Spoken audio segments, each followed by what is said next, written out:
What is going on, everybody? This is the Cloud9 podcast, season 6, episode 20, and we are at the beginning of the LEC 2023 winter split. Yes. The LEC is returned; it's back, and this was a week of League of Legends. I'll say this was we got to see rookies, we got to see old faces, we got to see new lineups. There's a lot to discuss, so I mean, go ahead. Yeah, there's a lot to go over. Actually, watching SK Gaming and BDS nearly gave me a heart attack. I can't wait till we talk about the teams for sure. There was the XL versus BDS game that almost made me go blind from watching how bad it was. Now, maybe, okay, so I don't want to, because you know how week ones go for splits, like with any of the major regions, right? Everyone starts like going all crazy, these ridiculous takes. I will say this, because someone's going to ask, why did I put like XL at like top 3? I legitimately thought from their roster of players that this was finally going to be the time that they actually had pretty legitimate players, and it could be a team that would push them to the upper echelons of the top of the LEC. But, you know, like, sometimes it doesn't even matter if, like, worse orgs on paper get better rosters. It's usually always better to bank on orgs that have had consistent success, even when they didn't even have good players. But, people, I want to let you know this. When it comes to, like, pre-season power rankings, it doesn't really matter. You're always just gauging what you personally feel is going to end up happening. But, like, people like Mad Lions look pretty solid outside of their game against Vitality. Frauds. Yeah, the problem here is, like, the strength of schedule Mad Lions actually had was, like, pretty weak. Now, they did dominate the bottom table teams, but you expect that from El Yoya and Whiskey. And when they went up against a real team, they got obliterated. Yeah, it was pretty bad. Now, because basically with Mad Lions, you would go, okay, they're really good against bad teams, but they struggle against good teams, actually. Yeah, we saw that. Yo, what's up, Gunner? How you doing, man? Hey, Gunner, how are you doing? So, I don't know how you're gonna start. I will say there's a lot to go over. So let's start here. Okay. How did you feel about the week overall? Now that we had 3 days of the LEC going into Monday. I think it was weird to wake up Monday and know that I have to watch LEC. Not in a bad way. It was like, oh yeah, it's LEC today, because normally it was like, Saturday, Sunday, we get LEC. So that was the weird. The format, it seems that it's unforgiving in the sense, and I'm not trying to pawn the name because it's Unforgiven. It's like, okay, you got to win every game because in the best of threes, and it's really like it's really making teams gonna have to play. I agree with that's a good thing, because remember, we had, like, a lot of people had a lot of problems with BO1 system. Like, there's a lot of quote unquote meaningless games. When you only have a single round robin of 9 games, I think that Vedius and Medic said you have to win at least 5 games. Maybe with the tiebreaker to get in. Yeah, you got to go 5 games. 5 and 5, right? 5 and 5. So basically, if you get 6 wins, you're basically in playoffs. Right. Best of threes. Now, that's the thing, though, a lot of people don't understand, man, is, like, the LEC format corrects a lot of the big issues what people had, which is meaningless BO1 games. Because let's be honest here, dude, when you watch the LCS, I don't know if you're watching the LCS this year, but as well as I did, because you told it to me yourself. It's like, at a certain point in the season, you kind of already know who's going to be top 3 or at least top 4.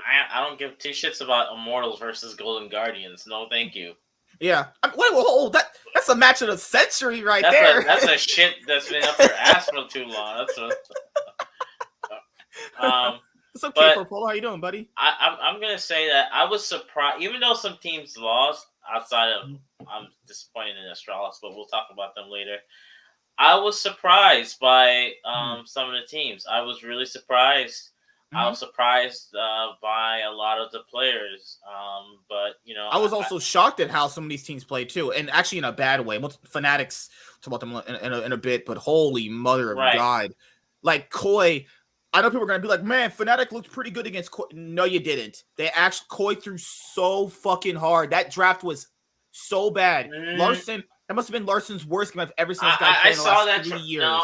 I don't think they. I don't think. Okay, so It wasn't really the draft per se. It was more like Larson AFK'd. He was doing some frogging shit, just sitting there and BSing. He was pulling a Chovy. well, Like, damn.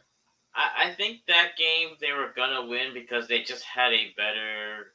I think We're Fnatic talking had a about better scaling comp, right? They had a better engage with Maokai, who can throw his ult from Narnia. Oh, and yeah, then yeah. Also, Jin can start his ult as well.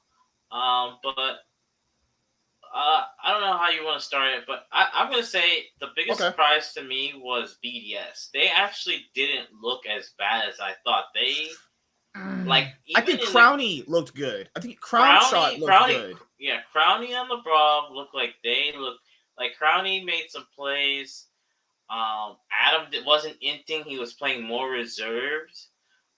Even though he had his particular picks, he was playing more reserved. He wasn't trying to int.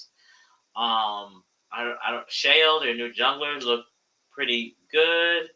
Nuke looked pretty good. I think give them like I don't know if they're gonna make the next round robin, but give them. I think they can be a playoff team for at least. I think they have a possibility of sneaking. They're probably going to be that 8th place team. Looking at it, yeah, I don't have faith in SK or Astralis hitting that at this point. I got faith in SK. Astralis, Heretics. So much. Didn't Heretics lose to? That was horrible. That was a horrible game too. Those were just so bad. Well, but we'll get into it because I don't know how you want to tackle. Because there's a lot. You remember this like SK gaming game, right? Where they were doing to the gates and it was so jank, man. Oh god, the drafts were kind of like. To me, I don't understand. For me, I don't understand. There was a ton of games where like they picked Fiora, and I'm like, come on, guys. We're in the West. We're not in LPL. We're not in LCK. I know, but Fiora's the best champion to play against Cassante a lot of times. Gwen shreds her with Q. No, but Gwen got nerfed, remember? On this patch, right? She's still good. She's still good. She's still. You know how pro players think, man. If a champion like as powerful as Gwen gets nerfed, they think she's useless until someone else pulls it out and wins with it. They use Gwen in LPL. The better region uses Gwen, right? Yes. Gwen is, okay. First of all, these guys are better. Think about it this way, right? Hear it, Arma, right. Broken Blade. They all play Gwen. Like Gwen is easier to play. Let's just be honest. Well, what I'm saying is like they should play Gwen. The problem here is that it has to take someone else. It has to take someone else winning on it for them to see it as a viable option. You see what I'm saying? They don't see it as a viable option unless someone in their region does it and does it in a convincing fashion. They won't do it. If that's the argument, Rise has a shit win rate. Is still even with the buffs. Well, that's not true. Rise got buffs, right? But it's giga broken, right? But it's still Rod of Ages. That's why he's broken. But he's still sub 47 in win rate, even with the buffs. So my point, what I was trying to get at was not that they need someone to see it. It's just Fiora is easier to execute. Not Fiora. Gwen is easier to execute than Fiora.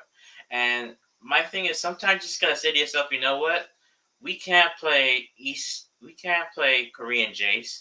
We can't play Chinese Fiora. Let's stop it and just play team fighting Ornn or team fighting, Sion or Gwen or stop. I mean, come on, like stop embarrassing yourselves. That's kind of what I'm saying to myself, like, because it's just not working now. The biggest surprise is Vitality. Okay, I gotta say I called it, and you're like, just gotta say Vitality is looking really good. Bo is looking like MVP material right now. Yeah. I still have them at 5th. All right, I had them at 5th because they can't talk to each other still. If you saw the comms, they could barely speak to each other. I don't know how better that is going to improve over the split, but if they can improve, as long as Bo and Fulton can speak relatively okay English, this looks like it could be Vitality's year, or at least a year where they at least win one title, at least. I can see Vitality getting a world spot. I could say 2. Maybe. It's too early to tell because they might. I don't know if they'll crash and burn at this point. I think the team that's overhyped is actually G2 because I think they're gonna figure out Yike. Like they're gonna be like, You on crack? You sniffing that Sean crack? because Are you Sean? Hello, Sean. Broken Blade was not that good though. I think Yike played actually. I think Yike played pretty well. All things that are coming in. Okay, I think Mickey X. even I the think G2, everyone played well except for you could say Broken Blade, but I thought he played pretty fine. All things considered. BDS went up against G2, and that game was relatively close. And for like, Was it? I never thought they were gonna lose at all, man. Yeah, but it was 20. Okay, what I'm saying is, if you're a lower tier team, quote unquote, but you're hanging in with these guys for 27 minutes, which is a huge. No, G2 didn't face BDS. They're talking about XL. Oh, XL. No, not XL. I forgot which team. Because they destroyed Astralis. They wiped the floor with Fnatic, and they wiped the floor. They pretty much wiped the floor with most teams they faced. I'm pretty sure you mean Excel. Because Excel looked. Okay, I'll say this.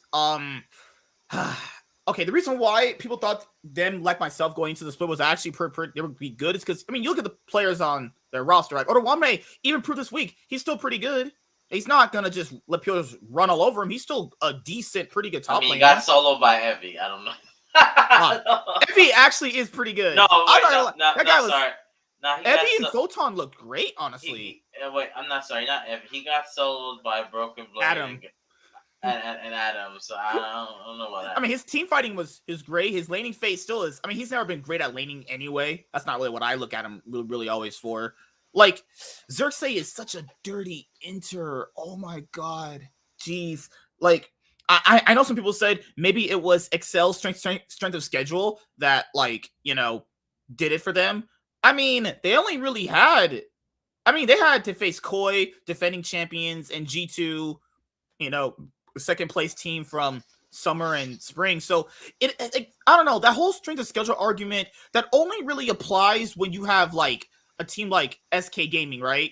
So if they have a hard strength of schedule, you go like, okay, they lose 2 games to win 1, you're like, that's okay to you, right? But a team that is like XL with these kind of players, like a hard strength of schedule should be a good test for you because you could show how strong you are against the better teams in the league.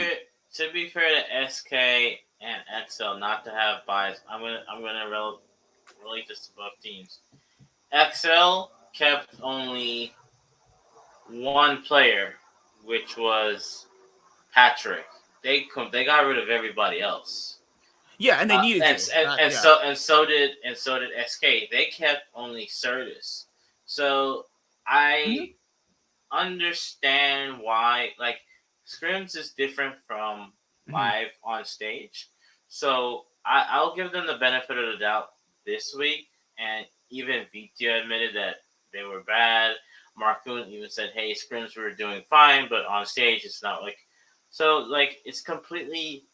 These guys might be veterans, but we've seen in different sports where it takes a while for the team to get, like he says, like this identity. Like, who are you gonna play around? What side of the map are you gonna sack? Yeah, but the problem here is like they need to figure out a simple identity relatively quick before they potentially might not make playoffs. I think XL will make playoffs, right? But yeah, this type of first week round robin is less forgiving than what it used to be, So if these guys want to kind of figure out a style, you're gonna have to think about that relatively quick going into this week, because going into week 2, as we'll talk about it later, it's not going to get easier for the bottom tier teams either, especially SK.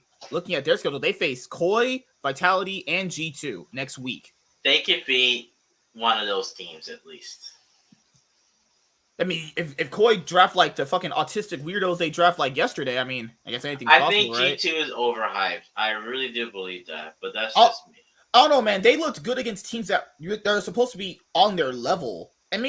It was in dominant fashion. Also, you're also right. It is week 1, 2, and that's the problem with week 1s in general. Is week 1 could be like very misleading for a lot of people, right? And also, teams now have multiple tape and video to go over all like the comps they've seen, the pathing, the way people want to approach the game, what they could change it early, late, mid, all that stuff.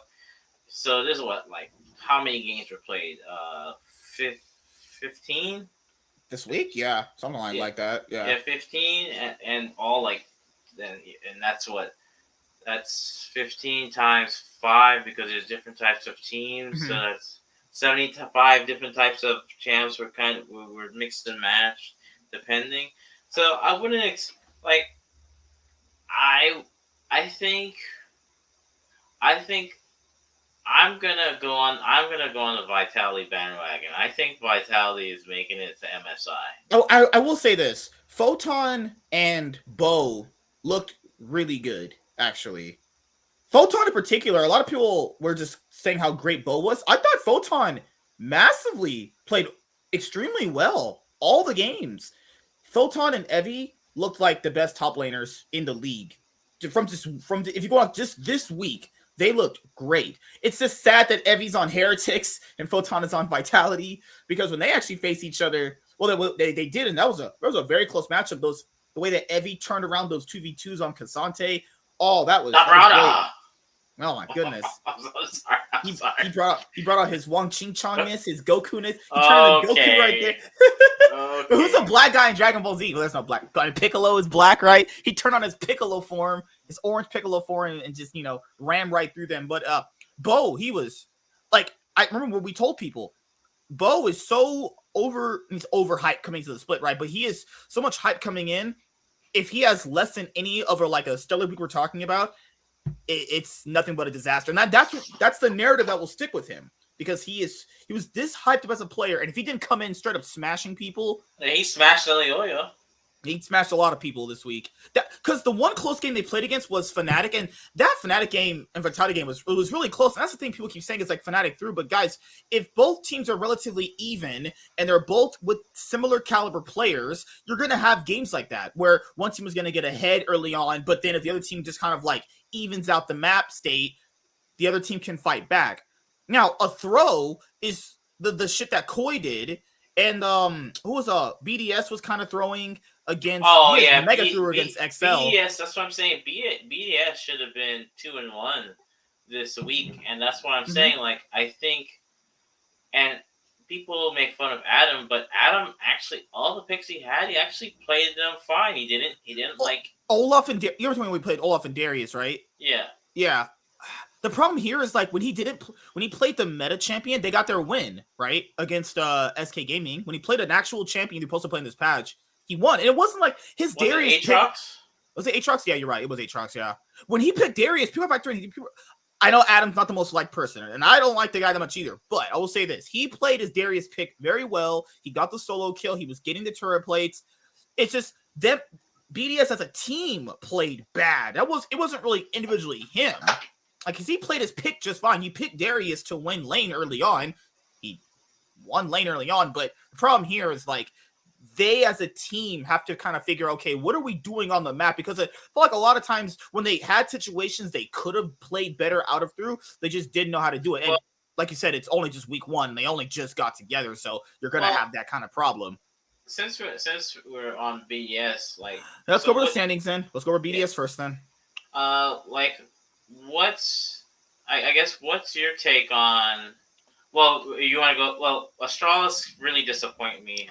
Since we're gonna start. I think starting. Okay, you want to start with Astralis? All right, let's go from the bottom. Let's start from the bottom. Astralis went 0-3. I will say this: Finn tried his ass off to get some advantages. I will say that. Kabe honestly looked pretty solid, just like Crowny. He looked solid. Like, there's not much he can do. I think Janehoon, for much as I thought coming in, he would actually have a pretty good opening weekend. He looked off. Dejor is a dirty, filthy inter.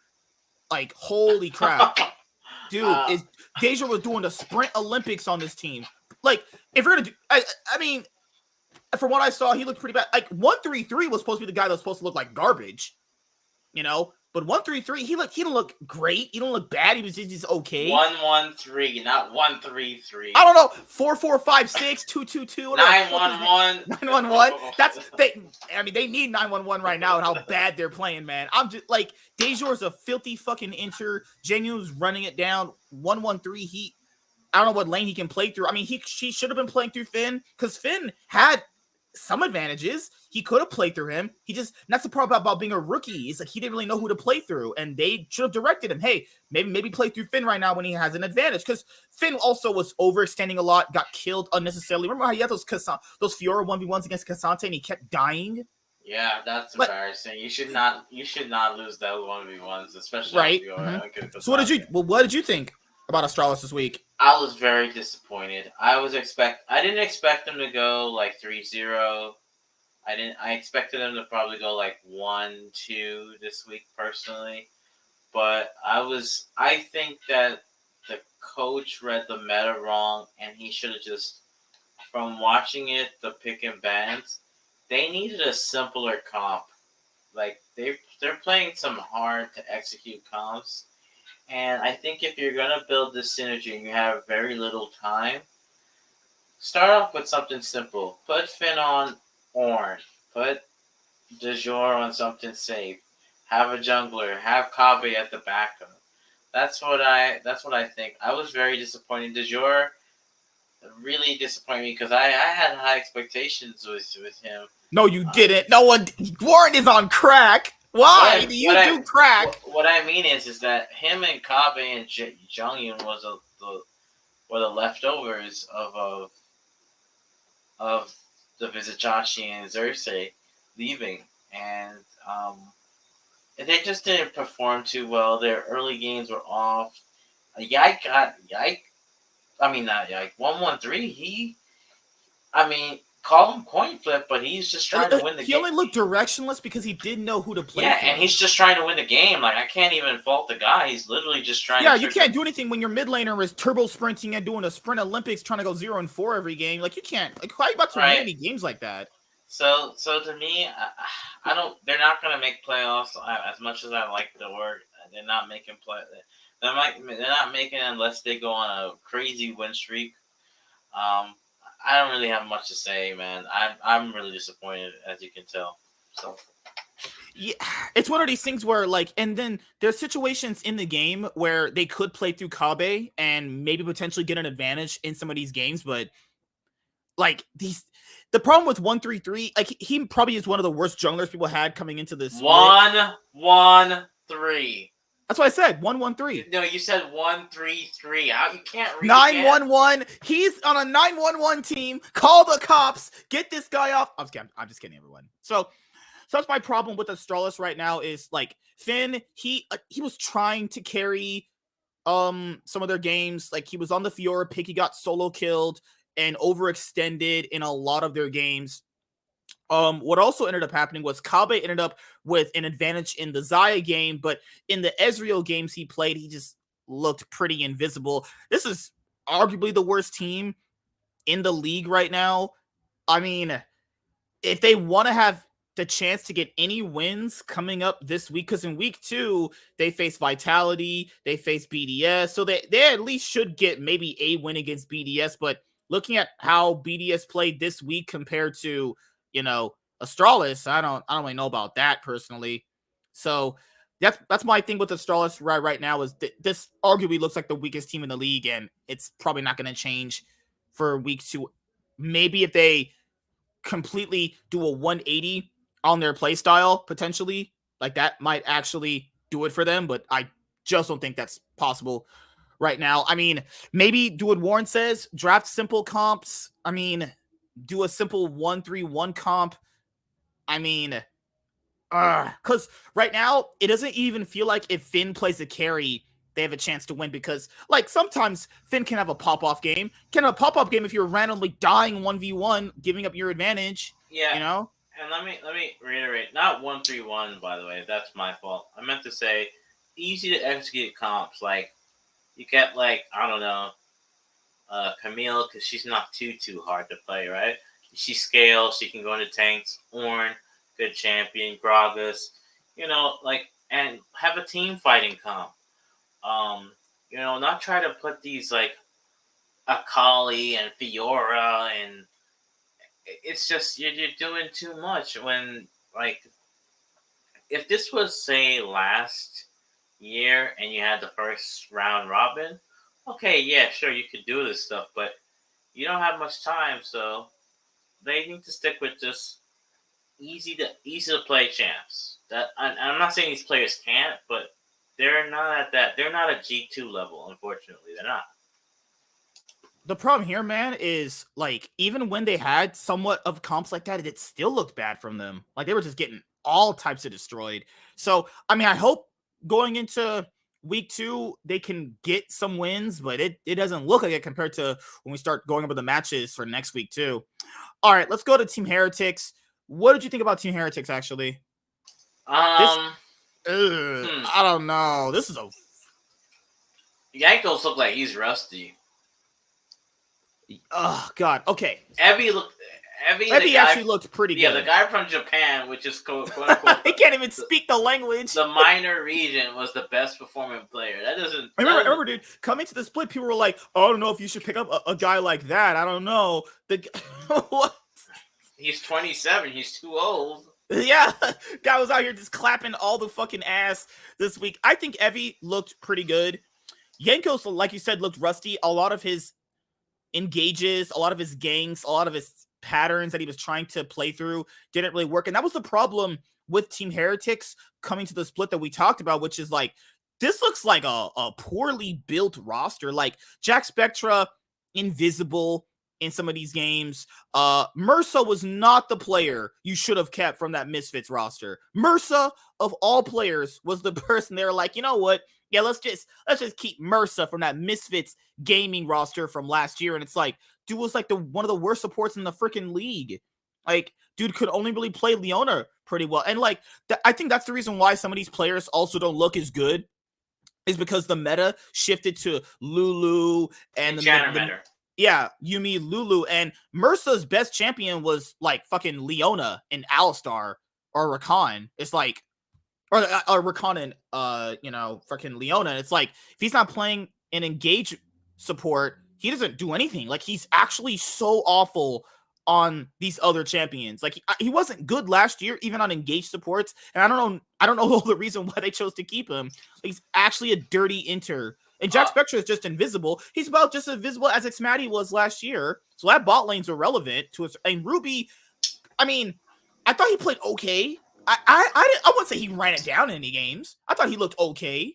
Nothing bad from him, but is he a sufficient carry mid laner? I mean, he made the big plays when needed to. This looks like just a randomly weird built roster from how their players are playing right now. I don't know. What do you think, man? To answer Gunner, just pick one region and you'll catch on real quick. That's how I got into the league. Oh yeah, dude, you could watch I'll send you some of the streams to play. You don't have to play the game to even understand what we're talking about at a certain point. You know? Yeah, you don't have to play it. You can literally watch, and once you watch and you like pick a team and a region, and you just stick with one region, you'll start getting that. Yeah, like, because Chaz told me that too. Chaz, like, I can't remember all these players' names. You will remember them after a long. It will be firmly implanted into your head after hearing their names so much. Right. And also, I know you like long content.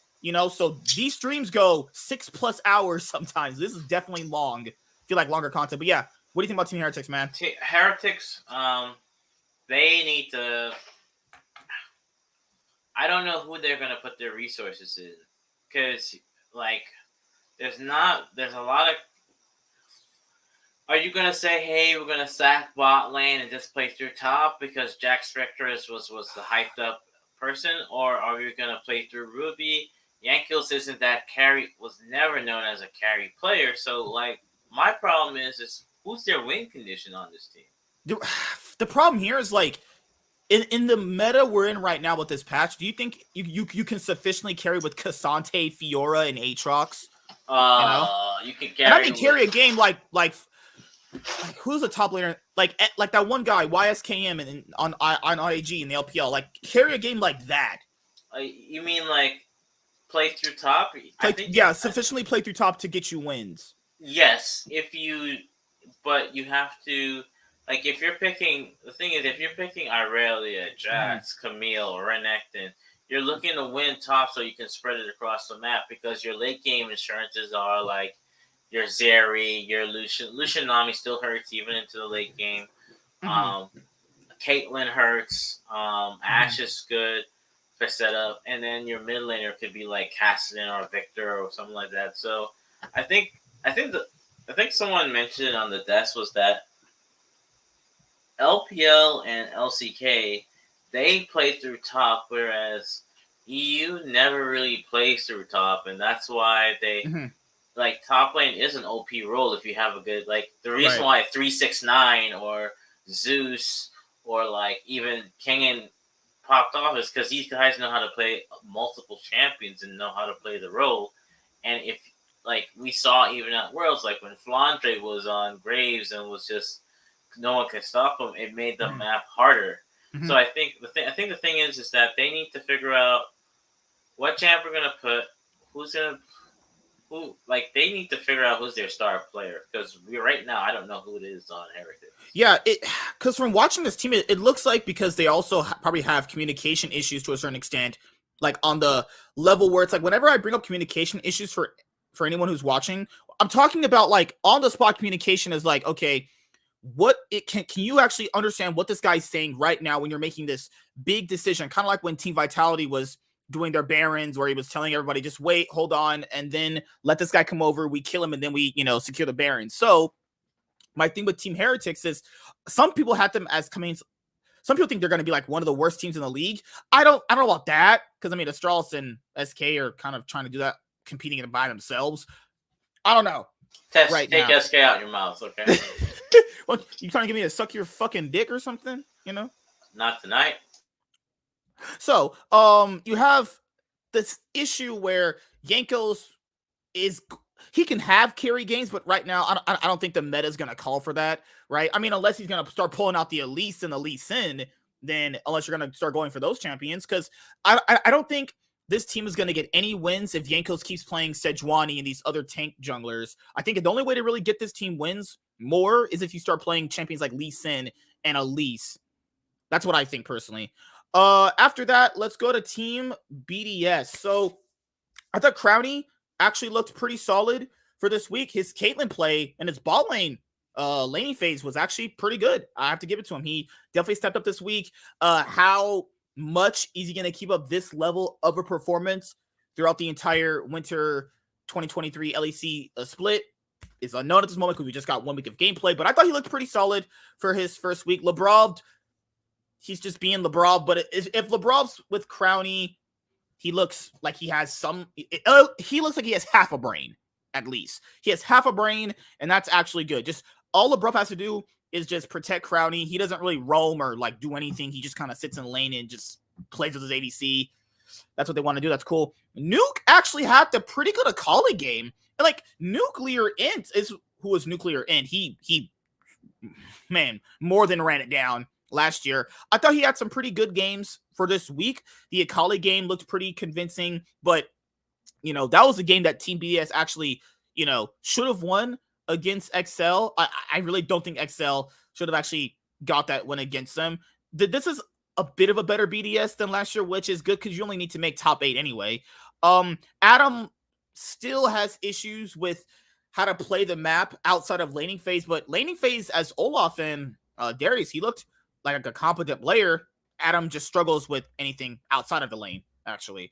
But that's it with Team BDS. There's nothing really to say more about them. I mean, they look pretty meh, all things considered. But I think their win condition should be to get Nuke on either Akali or a Victor and then just play through their bot lane. That's what they should be doing.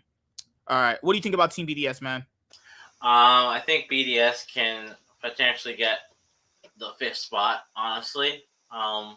If they put Adam on weak side and have him play through mid and bot, they have a lot of potential. Shio looks like one of those facilitator junglers, which is good. Like he's not looking to carry, but he's looking to be there at the right time.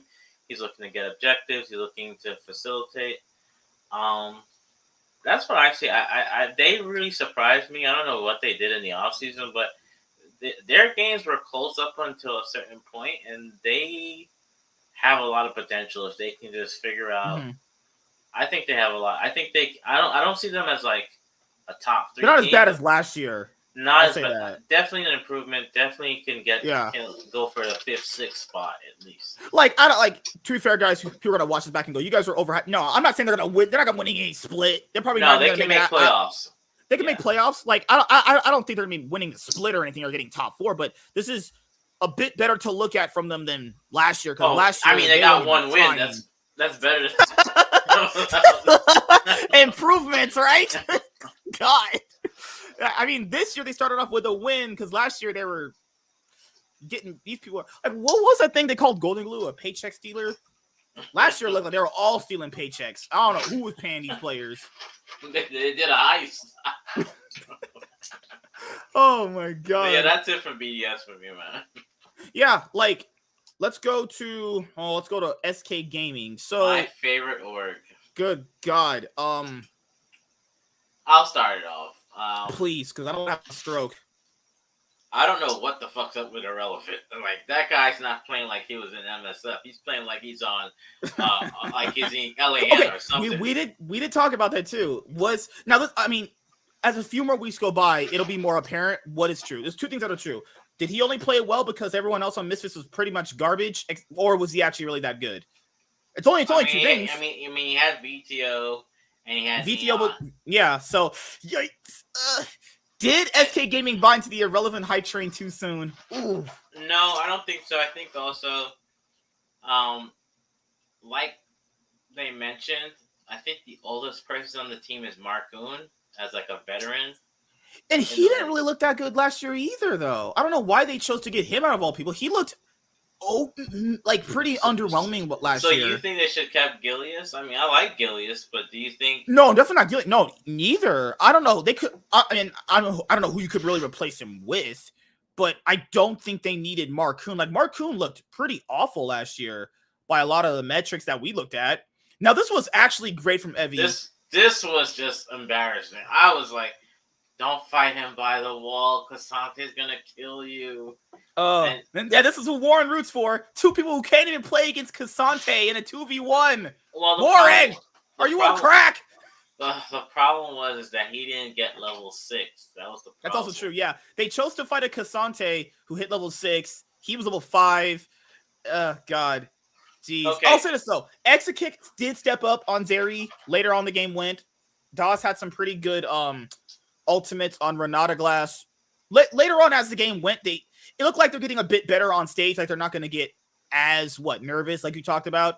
But the problem here is, like, this first round robin is so unforgiving of that. They need to not be doing that going into week 2. If they're actually good in scrims, they need to start showing it, like, ASAP. Like, stuff like that. Like, I like stuff like that. They're actually being aggressive in the early game. They're trying to make stuff happen. Like, because in the other games, they were just sitting there getting bent over and getting fucked repeatedly. I was like, okay, you're not this bad. Okay. Like this game, they showed you we can make stuff happen early on. I think they have a high ceiling because I think it's just nervousness being on a new team. Exakick and DOS look pretty good, actually. I'm not gonna lie. Like, even in the G2 game, he was not down a lot of CS to Han Sama. He was doing pretty good. And to me, I look at the little things, and if you can hold your own against Mickey and Han Sama, that's already a sign that you can hold up. Again, I see them 7th, 6th, maybe summer they get better, but as for now, a 7th, 8th team. Because this was the game they won against Heretics. Like, this was such a this game. Oh, good lord! Some of these games. I'll mention, like, I did like some of the games from the LEC this week, guys, but some of these games were just like games like this, and the one with BDS and Excel almost made me go blind. Yankos, I remember like he kept that was a different player, but I remember one of these games, like it was this one where he had a big problem with the gates. The team fighting was so bad. Like, it was this part of the game where they're going for like a Suedo base race, and then they miscommunicate with each other. The other guys go back. The other guys try to engage. Yankos and Ruby go first. I don't know why your mid laner goes through the gate right there when you can clearly see they're right there. And yeah, SK Gaming definitely punished that. They trolled. They literally took that. Is they took win the trading. Right that has there. to be win trading. How's this not win trading? That's your team. Who's this we? The That's your Heretics. team. That's your team. That's your man's. Don't put them on me. That was your man's right there. Listen, Like, SK. Okay. they're definitely not good, but I'm glad they can capitalize on mega throws like that. I think they have potential. The reason I say this is Irrelevant did play good when they had Neon and When he got out of laning phase, he actually played okay.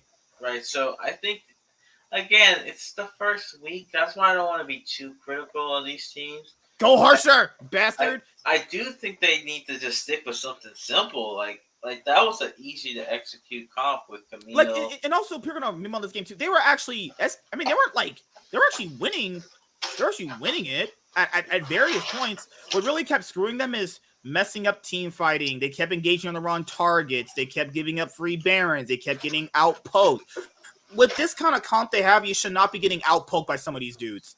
Like, they have a Zeri, they have a Renata, they have a Sejuani. Like, literally, Camille jumps on any one of these guys, and they're simply just done. Like, they really should not have been struggling that hard. They have to be better comp. They have the better comp. Plus, as Heretics comp falls massively off at the 35-minute mark. Azir scales, but you guys see what I'm saying. All right. SK Gaming, that is it for them. And we're gonna move on to Fnatic. Oh God. Okay. Dog. Utter dog. I don't want to sound like a fucking asshole, but I do. This team looks like pure dog shit. Like, I get it. Pirona be like, didn't they play very well against Team Vitality? I guess, yeah, kinda. But all right, so let's just go through a lot of these games. Actually, I want to go over the Team Vitality one that you guys all saw. Let's go over the Team Vitality versus Fnatic game. Okay, let's go over this first, and then we'll actually talk about why I think they're probably not going to be as good this year. And this is still week one. They can still improve, I guess, but we'll see how it goes. All right, so this is the game. This actually should have been a match of the week right here, because this was actually pretty insane. Now, I'll say this, though. The G2 versus Fnatic game we'll talk about in a little bit, because there's not much to talk about. G2 like absolutely bent them over and dildo fucked them. But, okay. Bo, this was the game where Razork is on Kindred. This was the game where Bo was on Graves. They get the early level 1 cheese gank against Fnatic's bot lane, and that's what you want to see out of Bo. That's what you want to see. One of the most hyped up junglers coming to the LEC in the most recent years. You need to see your star carry jungler doing plays like that. I will say this though, Perks looked in laning phase. He was definitely running it.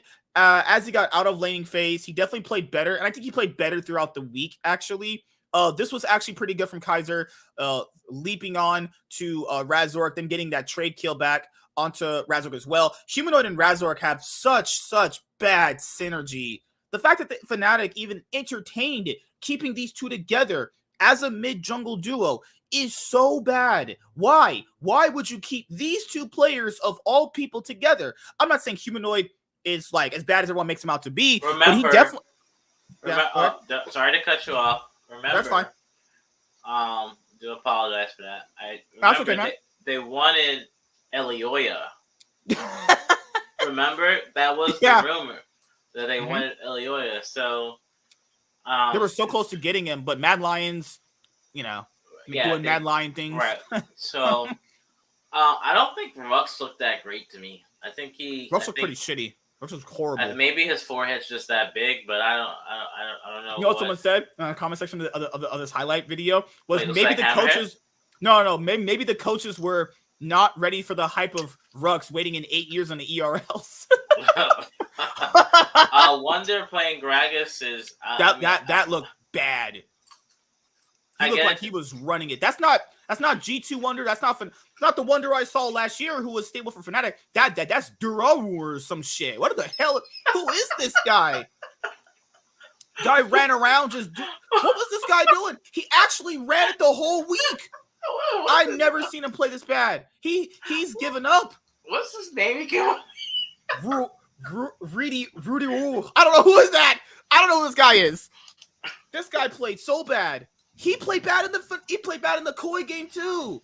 He was so lucky. Reckless. God, he was so lucky. Reckless bailed him out. Wonder ran it the entire week. He didn't have a single good game. I think Billy, oh something got man, exposed. Something got exposed about Wonder though, because he could have played. I think if they had like Ornn, that comp is easier to play, and like okay, granted, Divine Thunder hurts, but like he can't play Fiora because that's why he didn't pick it. It showed a real discrepancy in the draft. I think they got exposed a little bit. I mean, that's Humanoid what and Razork have the worst synergy. We talked about this all last year. Why, out of every player, would you keep these two together? I just told you why they can't afford This is. I don't see them winning a title this year either. There's 3 chances to win titles this year. They're about to win none of them. That's your team. What? Those are your mans right there. I will say this though. Rux looked so badly with Reckless. Now, when people talked about Rux coming into the split, you got to factor in this is when Rux played with Upset in those playing stage games. Now, remember, guys, Rux Fnatic fans were so dehydrated and thirsty for good support play because Hylissang last year was, kind of sprinting it most of the year, but he had some good games here and there. To the point where people were overhyping this guy for 2 world play-in stage games, not actual group stage games. Well, play-in stage games against like Australia with the kangaroo fuckers and another random, and he won against EG, right? So like these are play-in stage games.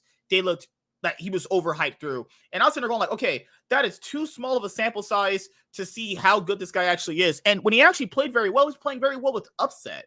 Like, it looks like they really just got Reckless to be a stable, weak side ADC. I'm gonna call out something. I guarantee you, once this split ends, Upset's gonna be on a team. What team? I don't know, but I guarantee Upset's gonna be on a team. Upset deserves to be on a team. Oh, and people factor in. People were like, Upset, because the thing with Upset was that he wanted them to change out Humanoid, Razork, and Wonder. I guess he had a lot of issues with them.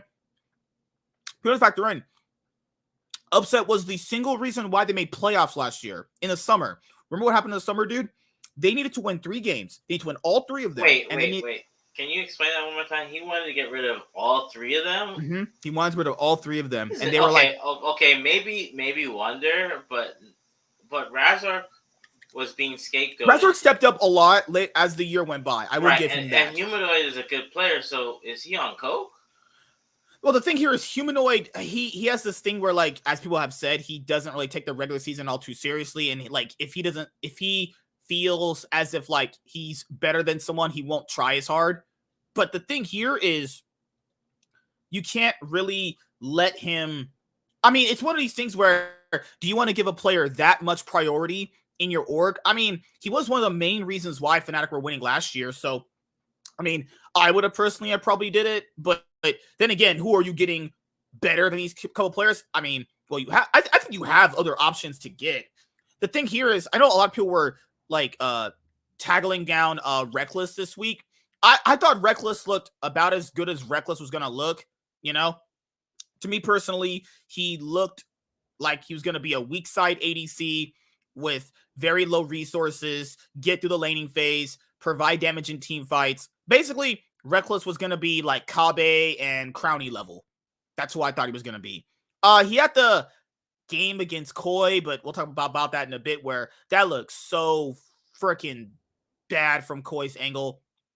Vitality, definitely playing well in this game to get out of that situation, though. Even though Perks was, 0-4 in this game, too. Fnatic were also winning this game, too. So I don't know, what the calls were. Maybe they were indecisive about what lane they should really play through. Because, sorry about that. If you have this kind of comp, everyone, you definitely want to make sure your Kindred is getting the marks, and you also want to make sure you're doing a sufficient amount of poke damage too, because Fnatic's comp that's a poke comp there. Kindred, Syndra, Varus, that's definitely you trying to poke out your opponents. Well, they have a lot of bursts. Kindred needs the marks, and they just needed honestly, if they had a front line, they win this game. I I think people are undervalued. I think people are overvaluing Cassante over Ornn. I think Ornn is still good. I still think if you have him or like someone soaking like that's what I think. But Mm-hmm. I mean, they're pros for a reason, right? Mm-hmm. Um, the the issue I see is that like Leona's gonna like how are you bursting down on Leona? How are you killing a Jax? How you Braves is tanky too. So like how do you like you're right, they're burst comp, so I don't see like I think out of all the drafts, I think Vitality has had the best balanced drafts. Yeah, even in like this part of the game that we just saw, like they were starting up this dragon, and they already got Wonder already got caught out. So I don't know why they chose to keep like. Why do you keep fighting this? You can't even contest for drag. This is automatically like, okay, Wonder's dead. We literally have to give this in the LPL. If you see that or the LCK, you have to give it up because you can't win. You legitimately cannot win in that spot unless I don't know the other people get fucking brain cancer and they start falling out of their chairs. Yeah, that's not happening. I mean, if you drink bleach, anything can happen. Oh Lord, okay. But that's most of what I wanted to say about Fnatic. Reckless looked about as good as Reckless was gonna look. I don't know why people thought he was gonna be more than the sum of his parts. Like, I honestly think he was gonna play as well as he did. And by well, I mean weak side ADC that does nothing until 30 minutes. I mean, he's better than Doublelift, that's for damn sure. Goodbye. Like Warren said, and I do agree, Rux. I don't know how a player can get so overhyped from 2 Worlds play-in stage games. They were so thirsty and desperate for a better support because Hylissang had the run it down tendencies that we'll talk about in a bit. But holy mother of freaking God, this Fnatic roster looks so like even on stage, you could tell that I just don't feel like this roster even enjoys playing together, given how the circumstances you can see around them. Like remember when they got on stage in that Koi game, they looked like they were just immensely defeated. Like holy crap, these guys look bad. This reminds me of 2017 Fnatic. No, yeah, where you can tell like none of the players really liked each other. I can see it right now. I don't want to over like do it on the narrative, I guess, because it is just week 1, but it looked like these guys were not really happy playing with each other. Razork and Humanoid still had bad synergy. Why did they? I mean, God, like this is. I mean, I still think they're going to be like a 4th, 5th place team. Like I feel bad for the Fnatic fans. You probably deserve a better roster than this because most people knew going in replacing Upset and Hylissang was going to be a problem. It got because I shit you not, Koi's probably not going to make the same mistakes against them next time. Fnatic's games are BDS. As we know, BDS, if they get an early game enough lead, I mean, it looks like Fnatic could definitely lose to them. They face Excel, and they also face Heretic. So a bit of an easier schedule on paper, but I don't know. It looks like Fnatic is going to have to go through a lot of issues this year, potentially. I can easily see them making roster changes when they don't win anything this year, or even between maybe mid through winter through spring split. All right, Excel. Let's go at Excel. I will say this, though. People that hype up Excel going in, I will always make sure I reiterate this point. Sometimes it doesn't matter if orgs like Excel get actual good players. If they couldn't even show good results with suboptimal decent players, I don't think there's any indication that they would actually play better with better players. I think it's like it's a 1+1 situation. Now with better players, they can finally show that they're good. But sometimes that's not really the case, though. Sometimes some orgs are just not very good, and the infrastructure is just not very good. Coaching staff just sucks, and they're just not that good. They finally have better players, though. This is not the excuse people used to give them, where it's like, oh, your roster has the trash can players. No. You actually have some pretty legitimate players now, and this looks really bad. Like Xerxes is a Olympic level sprinter. How bad he was playing this week. Like Vetio, I don't know what really happened with him for these past 3 games. It looked like he wasn't really there. Maybe it was communication issues. Maybe it was synergy with Xerxes. Otawamne looked like their best player this week. Patrick, I think, looked not as good either. Talking about some Patrick's bot lane, I wasn't really feeling it throughout this week. In the offseason, I was like, you know what? This might be a better bot lane for them. Targamas, also like Mickey X, had bad games, a lot of bad games in the summer. And the most recent split in Worlds, when you're basing this off like Targamas, would that have been the best pairing for Patrick? I mean, I don't really think so, but you're looking at the roster as a whole, and it's a roster where you can go, okay, I could really see how all of this comes through. But it looked like they didn't have an actual clue how they wanted to play the game. It looked like they didn't even know who they wanted to play through, what champion was strong, how to actually play around the map. This honestly looked like a chicken with their head cut off, and I was so surprised how like bad they were playing. Like I was actually super surprised, given the fact that, you know, coming to this season, people were like, yeah, this might be a year where maybe Excel can get top 4, and that can still happen. I'm not saying that it's not possible. What I'm saying is, like, looking at all these games, yeah, that definitely is not convincing. This one win they got against BDS was so unconvincing, and the fact that they should have lost this game multiple times, they're just so lucky that BDS has worse players than them overall, to the point where that can be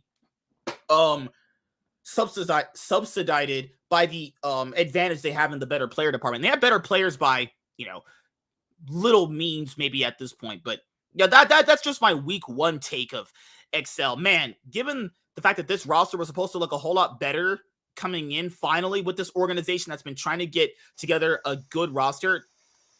Remember, dude, what was the thing? People kept saying Young Buck was handicapped by the players on his org. It's like, well, what's the excuse now? I mean, this org gets so many excuses. It's like, these aren't bad players. If you tell me these are all bad players, your mom needs to fucking abort you because your brain ain't working.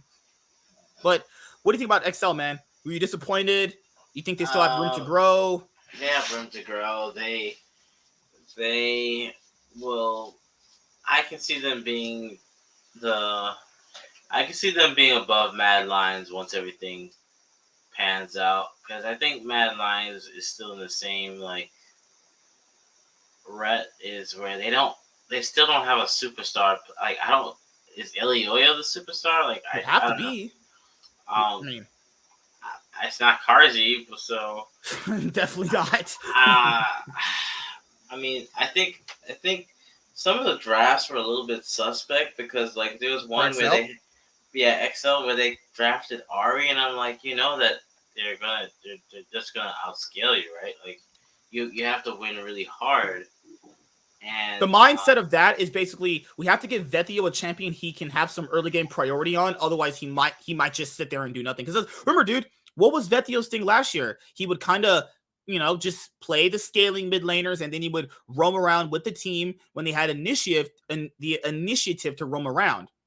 But in this game, I remember it was this game where Vethio was playing Twisted Fate. Or did he play Ari? No, he played Twisted Fate in this game against BDS, where he wasn't really doing much on the Twisted Fate. You pick Twisted Fate to, you know, go around the map and, you know, stun card, dive, you know, that's pretty much what Twisted Fate does. He TPs around the map and he throws stun cards, and you get pick offs in the jungle potentially with your jungler, and you set up poking the other champions out. It's essentially what TF does.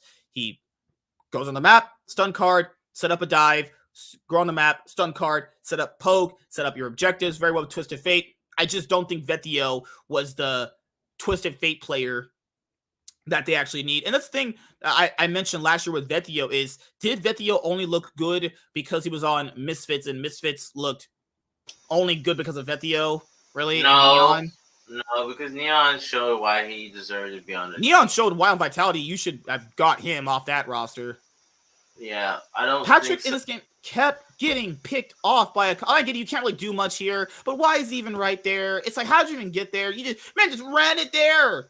The man had an idea of, okay, literally go back to your base. Literally leave. How did you even get to that spot? Yeah. You just die. I think Excel's gonna make playoffs. They had a bad week. Vethio admitted that they played bad. So when your player is already saying, "Hey, we played bad," that means he wants to win. So I'm not too worried about them. I'm not worried. I think they're gonna be fine. I think they just okay. Now if they go 1-2 this week coming up, Still, Is they ended that up 2-4. cause for concern? Yes, That's possible. Definitely, yes. yeah. Yeah, for sure. If they go 2-4, oh my god, that's horrible. But yeah, that's because there's at this point there's no excuse because for SK and Astralis and BDS you go like, oh okay, with your caliber players, you barely making playoffs is probably par for the course. These kind of players on this kind of roster, no, this is like that's not what they bought these players for. You didn't get Oldawamne to not make playoffs or the group stage system. Right.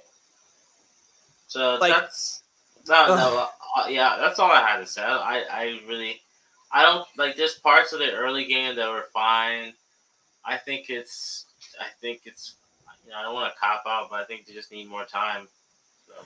Yeah, that's my thing. Is like also in this situation is like you shouldn't even be in a situation like this where you can't even like take down the base. Their map state is not even set up to do it. It's bad. It's bad. I mean, I hope that they can get a bit better with week 2 coming up, maybe with a few more scrims, maybe a little bit more practice together. But it looks like it's going to be a team where the veteran players are going to have that. It's going to be that thing where, the veteran players are most likely going to have to just step up and run the team.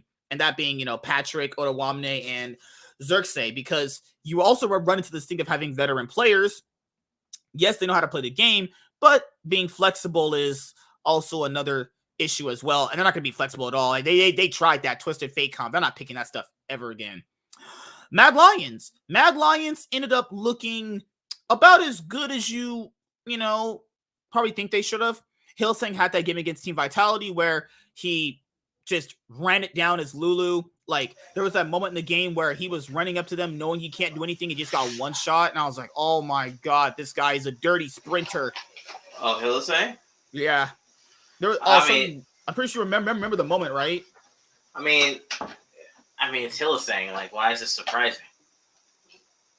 I'm surprised he does this on any champion. You would think playing Lulu, he would go like, okay, I can't do what I can do on Nautilus. This man Hillsing does what he does on Nautilus on Lulu.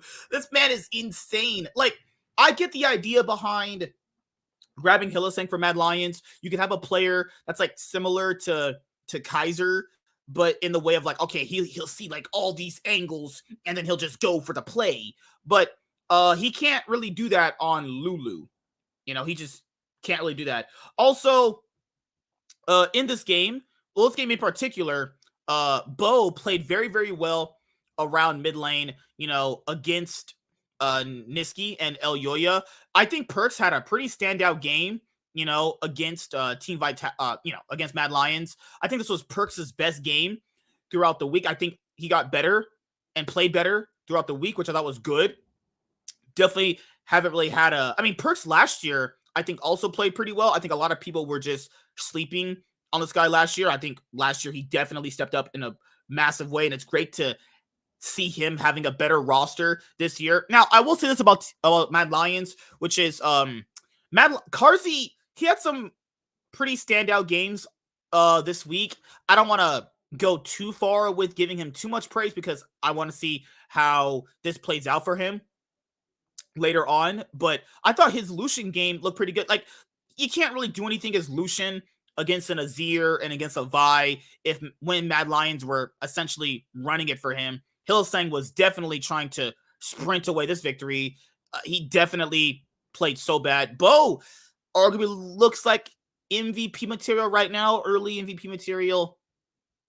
What else? Niski, I think there was the first 2 games against SK and Astralis, because that's who they faced, right? They looked pretty good against, like, not good teams, right? They looked solid against teams that they should beat. Against SK and Astralis, they looked like, okay, this is clean, concise, and to the point. Let's just wrap it up, get it over with, we're done.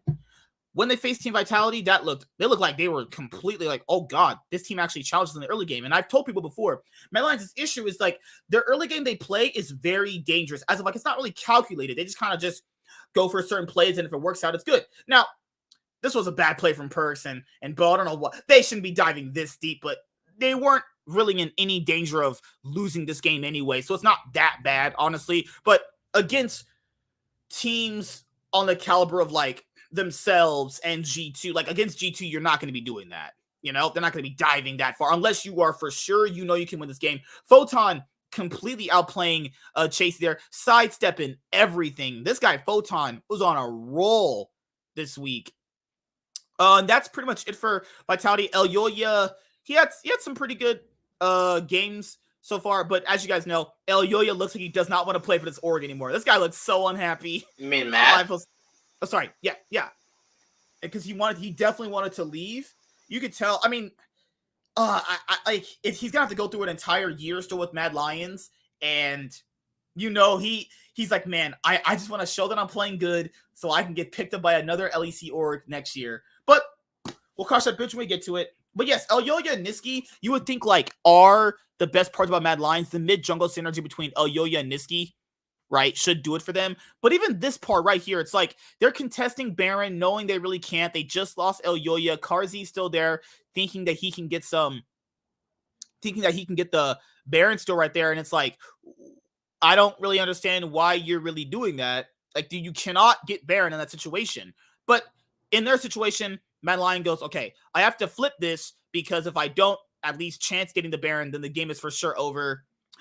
This was the part where, Vitality got the Baron. They essentially just one-shot Hylissang, and then Hylissang, after this, respawns again and just dies again. This is just, obviously, Vitality just ripping through them. I got a question for you. Do you think that they can end up missing playoffs like they did again? Mad Lions? Are you missing going into the bracket stage, right? No, I don't think so.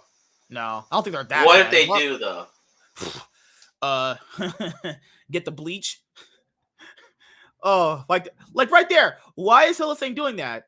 Look at this. Like, how is this not running it down? How is this not running it? What can he do? Wins? Like, he's gonna do polymorph one of them? Like, what is that? That is so bad. Like, that's what we call tilt right there. That's tilt. I don't know what the hell that's your player. That's just so bad from him. But that's essentially all I'll say about Mad Lions is they looked good against, like I say, the bottom tier teams, but they're going to have to really sharpen up their play in their early games if they want to play better against Team Vitality or against a team like, G2, because if you play early game badly against those teams, they will punish you and they will make sure you lose out from that deficit in the early game. They probably thought to themselves they could just play scaling against Team Vitality, and that would probably be good enough like it used to be against Team Vitality, because most teams that played against Team Vitality in the past would just play scaling comps against them, and they really didn't know how to play well against that at all. But definitely not with Bo and Photon. They definitely looked pretty darn good this opening week, actually. Bo having his awesome opening week like a lot of people predicted, and that is actually very, very good. So let's go over Koi.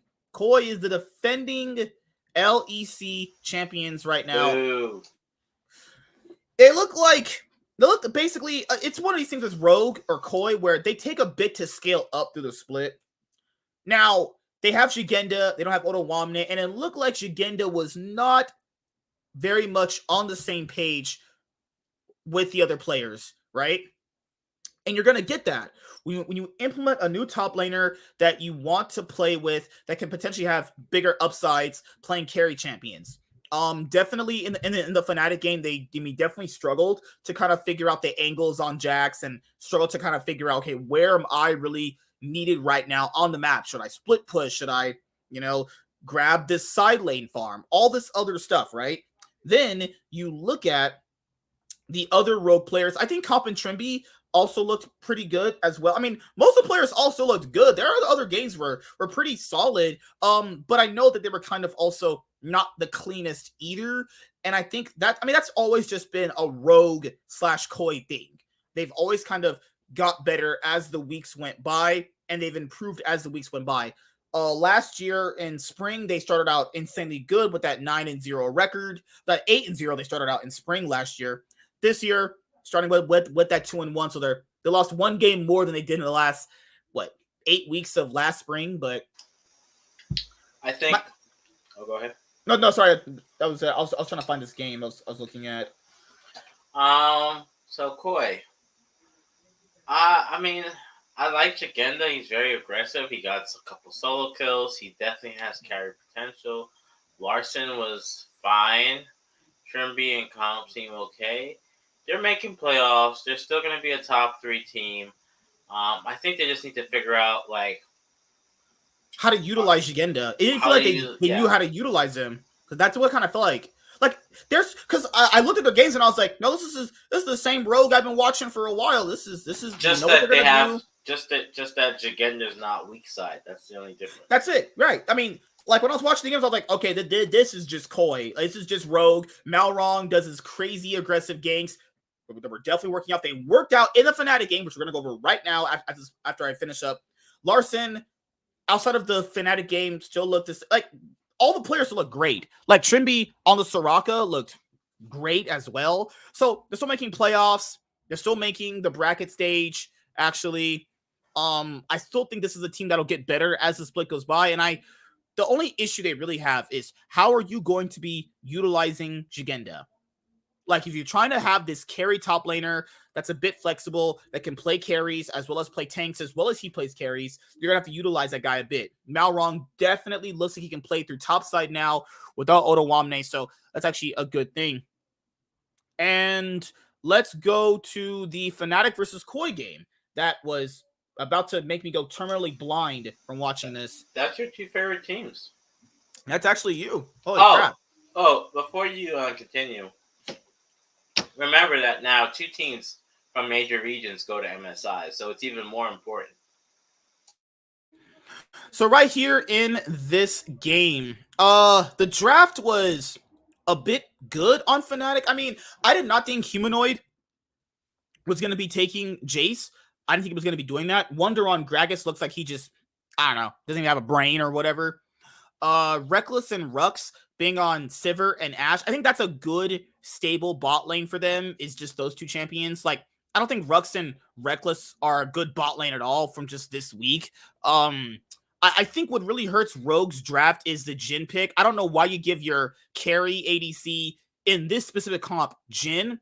I mean, I just don't think Jhin really works in this comp. I think having a Xayah with the Rakan or a Caitlyn or a Lucian, I think just Jhin is the worst pick for this comp. Also, what I think is Larson looked pretty invisible on Rise in this game. This was his worst game of the week. Like, he just looked invisible. Malrong tried to get stuff done in the early game, and he did. Like, they were essentially winning early on, but the goal deficit wasn't anything like super huge to the point where Fnatic couldn't have come back from it. I think it was just a lot of badly placed team fights. I think like Fnatic realized, okay, if we're going to even have a shot at winning this game, we need to actually just play simple comps, poke, engage at the right moment and win, right? Because you had Rux, who had, I mean, he was just throwing Ashe arrows, and that's all he needed to do.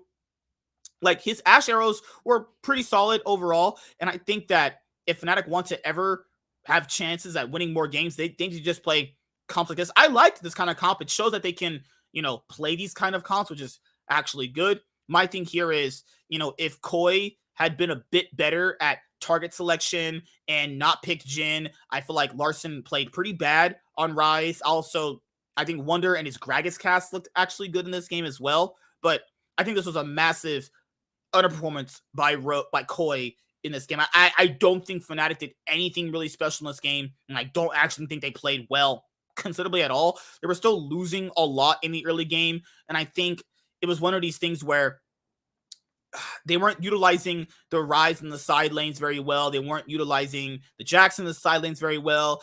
They picked bad positioning and got chunked out by Sivir and Jace in a lot of team fights. I also think the fact that, when you're picking Jhin in this team comp, you definitely should be trying to accelerate the pace of the game, which they were trying to do, but it just never blew open the game to the point where, it really mattered in the grand scheme of things. I don't think this Fnatic win really is like it's only really.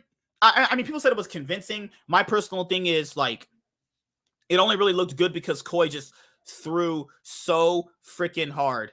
Like Koi threw so hard in this game, and God, this is such an undeserved thing. Reckless doesn't look happy at all. He looked like, man, I hate being here already. Oh my God. Oh Lord. I want to see what the comment section was like for this highlight clip, actually. I think Fnatic. I wouldn't be surprised if Fnatic end up 6. That's all. That's all I'm gonna say about that. That's it. I mean, they just don't look. They don't look happy winning this. They don't look like, good. They look like these guys look like damn. God, we actually won a game. This tells me scrims are going really bad for them. Because if you could compare it to the G2 game, like that G2 game was bad from them. Shigenda is definitely a downgrade. As of right now, yeah, he is. I mean, that's gonna happen with any new player that you bring in. Like initially, when you bring in some players, the upside to them later on would show that they're an upgrade. But initially coming in, you know, he's a downgrade, and that's to be expected.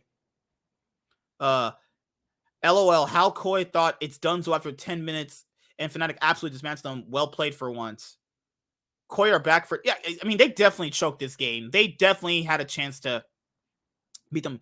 That was a hardcore throw by Koi. They simply were too cocky with lead and made some stupid mistakes. Koi was never going to win, spending all their resources hunting for a Gragas that was already out of the game. Leaving Humanoid and Reckless free farm was definitely a mistake. Fnatic had the better deal, sacrifice our weak side top laner, and let free farm our 2 cores. And Humanoid was definitely a game changer. Well, Fnatic had no chance to win with that trash comp, but if the enemy team is bad enough, it doesn't really matter what you do. Koi's basically get to Fnatic the win by simply playing really bad. Like, I don't think Fnatic's comp is trash. I think the fact that Koi's comp really actually manhandles Fnatic's comp as the game goes by. But I do agree that, you know, if you don't punish the Sivir and if you don't punish the Jace pick, then it's not going to really matter with a comp like that. And well, we talked about Team Vitality a lot. We already sang their praises. I think Neon, like the issue with Neon, it's not really an issue that I'll say. It's more as if like they needed a player like Neon to just be their weak side ADC. They don't need Neon to be a carry. He doesn't need to be a carry. If he does get resources and can carry a game, that's great. But he doesn't need to be that. You let Bo and Photon and Perks do the carrying. Just be stable. That's it. That's all he needs to do. They didn't grab this guy to be freaking, I don't know, comp. You don't grab him for that. You grab him just to be a stable he's not Uzi. ADC. Yeah. Kaiser, then they needed Kaiser for a while. They needed an engaged support like Kaiser who wanted to make plays on the map and pair up with the jungler and the mid laner to make, you know, action happen around the map. So I think the Team Vitality roster played definitely pretty well, all things considered. Yeah, the first game against Fnatic was rather close and intense, but I expect that from teams about their similar caliber. And if Fnatic is going, I mean, Fnatic should be challenging Team Vitality in game fashion like that anyway. I don't know why people were like, but Fnatic threw. No, that's just 2 good teams going at it when you look at it from the gameplay point of view. The reason why I'm saying that Koi threw against Fnatic is because the advantage that Koi had with their kind of composition against Fnatic composition, how they could have blown up in the game was definitely a throw by Koi. But yeah, Team Vitality looks good. Can't wait to have Team Vitality and G2 face off against each other in our match of the week coming up next Monday. Oh, but watch them put it as Heretics versus fucking Fnatic because it's on Monday or whatever. Because G2 and Fnatic were the match of the week is gonna be Koi versus Mad. That's gonna be the match of the week. But it should be G2 versus Vitality as the match of the week. Definitely. All right, let's go to G2. G2, best team in the league right now. They absolutely killed it this week. They ran down every single team they faced. Caps picking the Zac mid against Astralis.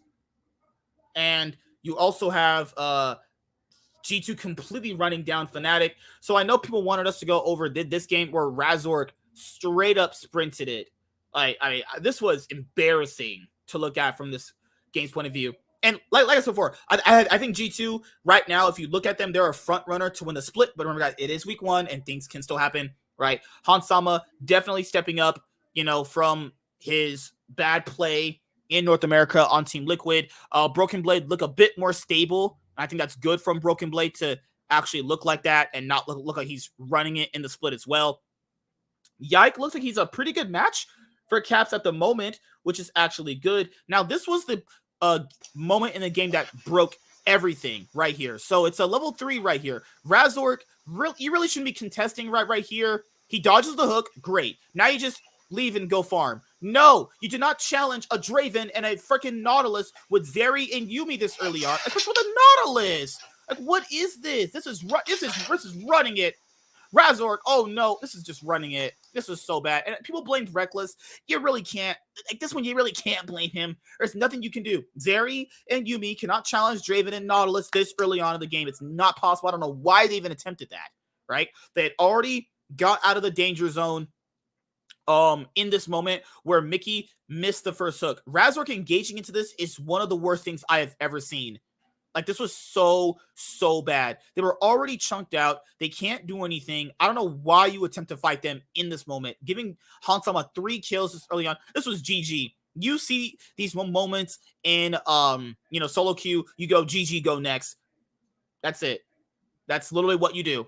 Like, everything after this was a straight up loss. There was no way Fnatic was going to come back from that. This was your bronze game.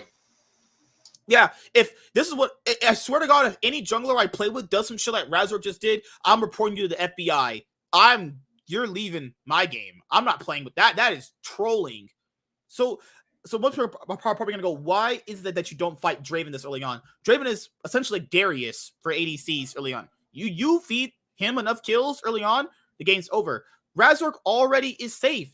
I really don't get the idea to essentially fight this already knowing he's out of the clear. Like, you don't need to fight this anymore. You're essentially, they're not gonna truly invade you in that moment. So yeah, I know people blamed Reckless and Rux for this. No, this was all Razork and his really horrible decision making. That's essentially what this is. And if you play this bad, you should definitely be reported to the FBI for that. And Hansama definitely stepping up, looking pretty good. The whole G2 team looks good right now. I hope they keep up this level of form going into the bracket stage. I hope they don't make playoffs. If that happened, I would have a heart attack. Don't tell me that. Oh, Lord. But yeah, this game is essentially over. Even Kadro highlighted on the broadcast desk that they all went silent. They were like, oh, God, we all just straight up lost. My Humanoid and Wonder went, damn, my bot lane just straight up griefed. My whole bot lane just turbo sprinted it, right? Like, you're going to have games like this where the team that gets that big of an early game advantage, you'll have moments like this where be like, yeah, they got a pick. It doesn't matter. It straight up doesn't matter if they got a pick. It literally doesn't mean jack shit. It literally means nothing at this point. If they got a pick, means literally nothing. This looked so disgusting from, Vitality. Thank people. You guys actually liked my comment. Thank you. This was actually a huge stomp. And that's kind of what you get when you replace Upset with Reckless. But there's nothing Reckless can do in this game, guys. I'm not the biggest defender of this guy. I'm not the biggest fan of him. But my thing here is there's literally nothing you can do in that position when you give Draven those 3 kills. And if your jungler is taking really aggressive fights like that and he's making bad decisions like that, I mean, there's really nothing you can do. I'm sorry, they deserve to lose. If you're playing that badly, you deserve to lose. All right, so who do you think after week 1? Who do you see is making playoffs? Okay, or you mean the top 8 teams, right? Yeah, who you see are your top 8 teams? G2, Vitality, Koi, Mad. Those are the 4 I'm banking on. Those are the 4 I will throw in. I don't think Astralis is making it in. Okay, who do you think would make it in over Heretics and SK? I think I don't know. It's one of these things where I think Fnatic will end up making top 8. I think XL will make top 8. So right there, that's 6. And then if I'm taking a coin toss with some of these teams, I would probably put BDS and Heretics. I'm still not the hugest SK Gaming person where I think they're gonna make it. I think Astralis and SK Gaming are not gonna be in the top 8. I could agree with that. I could see maybe Summer, but for now, I'm looking no. I could see a tiebreaker situation happening between Heretics and SK Gaming to get into the last spot for top 8, but Astralis for sure I don't see. That they look like they were just running it the whole week. But that's just it. What did you think about the whole? Did you like those Ender skits that the LEC broadcasts were doing? I don't really. No, he looks like fucking the Scarecrow. Like he's so skinny and he's trying to identify as a weirdo. That's what I thought. Oh my lord! I mean, I get what the LEC broadcast is doing. They want to have some fun, do some skits. As you guys already know, I'm not the hugest guy on skits. I don't really like skits too much. I think skits are pretty cringe, but you know, that's just me overall. The broadcast just looked really old to me though. Like they were getting some new blood in there. They were doing some stuff. I'm just not a skit guy. I think skits are just pretty cringe actually. For me, also as big takeaways from this week 1 for the LEC 2023 winter split, Vitality definitely improved and looked really good compared to, you know, last year. And it's good that they looked like this because like Bo and Photon, I think, massively stepped up. I think Perks had better games as the split went by. Remember, guys, it's not really about how you start the split, it's about how you end it. And I think it might be a rematch not a rematch. I don't want to say right there. Sorry. What I mean is, looking at all the teams so far, it looks like Mad Lions are going to be that team where they're going to struggle against top tier teams, but do well against teams that they should arguably just ran down and destroy. So they're the new Misfits. But they won't bank on throws. Because remember, Misfits' whole thing was that they were actually banking on teams throwing for them to win, right? Mad Lions won't be banking on you to throw a game. I think that they'll just, if they have a plan to win, they're going to hopefully execute it as best they can. But I think against top tier teams, like we saw when they faced Vitality, they just got completely ran down. That wasn't even close, right? And I do want to say Evie and Photon stepping up great this week. Bo looked great. Fnatic definitely look like they have some pretty big issues there. Like it looks like they're going through a pretty wide team identity crisis. Like, but people have factored in it is just week 1, but I don't want to harp on too much about knocking them down. But that Koi game was, I wouldn't say it wasn't convincing. It was more Koi really fumbled the bag with their draft there. I don't think Fnatic's comp was bad. I just think that the advantage that Koi had and that they could have leveraged was not very good. And that's the problem you're going to have when you implement a brand new top laner coming up into your roster, you know? Excel were my biggest disappointment for me, based off how I thought they were actually going to look like coming to this week 1, was definitely Excel. Excel will be like the team that I was massively disappointed on. I think like with the players on the roster, they definitely could have played a whole lot better, a whole lot cleaner. Like you look at these players on the roster and you go, okay, why is this really not happening here? Like a lot of the games looked unconvincing. They looked like they were just lost around the map. And I just didn't think that would actually be, you know, something that would happen with these caliber players. Like Fnatic going in, we're thinking like, okay, they're gonna play badly because they got rid of their best players in Hylissang and Upset. You're like, okay, they're gonna definitely play pretty bad. And they showed it. They played pretty bad for the most part, right? But Excel was like, okay, this shouldn't look like this. This looks like they're just, what's going on here? But as you said before, Vethio said they were playing badly. They admitted they played badly. So you need to definitely tighten all this up. I think the biggest takeaway and surprise for me is I think teams should not expect an easy win from BDS because they could easily sneak a win there, and then all of a sudden they're in the 5th, 6th spot. So I think teams need to really, if they don't buckle down, BDS could just end up being a better Mad Lions, honestly. That's my take. Yeah. That's the thing is, you know, for Mad Lions, Elyoya has to play through Niski. I don't think Elyoya is going to attempt to play through bot lane as much. He's going to be focused on mid and top. Actually, hopefully El Yoya can keep up his good jungling play. I know he doesn't really want to be on Mad Lions. So all the reports we know he doesn't really want to be here in Mad Lions, but hopefully he can still keep up his good jungle play, and maybe potentially if the split goes really bad for Mad Lions as we get more and more weeks in, because we're going to be going into BO3s very, very soon. And that's the thing about the week 1 performances of some of these teams is I want to see how these teams perform in BO3s, because after this single round robin of BO1s, we go into BO3s, and that's where you really, really, really want to get into, because BO3s are definitely much more different compared to BO1s. But we're going to wrap up the show today, guys. I think me and Chaz will be doing a show tomorrow talking about some of the LCK BO3. Sorry there wasn't a show yesterday, but moving forward for every Monday, there will be a Cloud9 podcast on Monday with me and Chaz around 8 p.m. PST my time, talking about the LCS, actually, because the LCS is going to be beginning this Thursday, actually. So coming into after this week, 2 Cloud9 podcasts weekly, Monday and Tuesday. Monday LCS, Tuesday LEC, and we can talk about the interchanges of that with both episodes. But yeah, anything else you want to say, man, before we head out?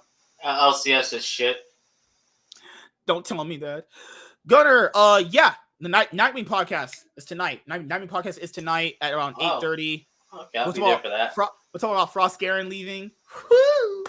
Oh God, please! I'd rather. We're gonna talk about The Last of Us first 2 episodes that came on. I have to watch them before tonight. Actually, I gotta watch the second episode. Thanks for reminding me. Yeah, I gotta watch them both. So we're have a banger Nightwing podcast tonight coming up. Thank you guys for all your support as always. Remember, guys, 2 Cloud9 podcast episodes. After we're gonna have another episode that did this week as well with Chaz. I will have that. But moving forward, Monday and Tuesday, Cloud9 podcast episodes, because I can't really give you guys any other pre-recorded content right now. I'm just way too busy. So this is the content that I have to, give you right now. And that's good. Sometimes, less is more.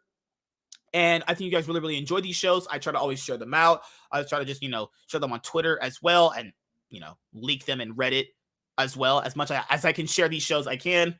But yeah, that's it.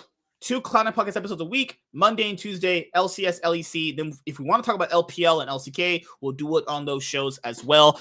Thank you to Warren coming here. As always, G2 winning the split, baby. Right there. That's Kings right there. That's a King title right there. It. If I'd be happy if they won. There's 3 chances to win this year for some teams. Imagine if a team won all 3 splits.